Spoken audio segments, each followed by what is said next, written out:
all fish have eggs, right? And why is sturgeon caviar? It actually became a law that only sturgeons can be sold, their eggs can be sold for caviar way back in the early 1900s. Now, Lauren, we're ready for... But sturgeon eggs have always been held to a high standard because they were the food of the kings and etc. because of their large eggs. Once folks figured out how to brine them, to store them and keep them, they became a staple for many of those countries as food of the royalty, and even fishermen's families. That was an easy way to have protein. Honestly, it's nerve-wracking because some of the first times that we were harvesting caviar, trying to make sure that we were doing everything properly, it's been us trying to refine those techniques to get it where we need to. Most caviar in the US is imported and can sit in tins for years before it makes it to the consumer.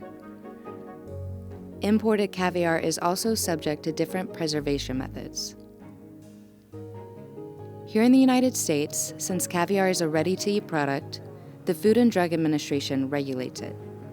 We know that we have a safe product, and it's an excellent tasting product. And I would just be careful if I went to buy my caviar, I would try to make sure that you bought caviar that came from the United States or it inspected by the United States FDA. It tastes like butter. It's amazing. My favorite dish is to take scrambled eggs and put caviar on top of the scrambled eggs, and I have eggs on eggs, but it adds a buttery, just a hint of salt, flavor to those eggs, and it's my favorite breakfast.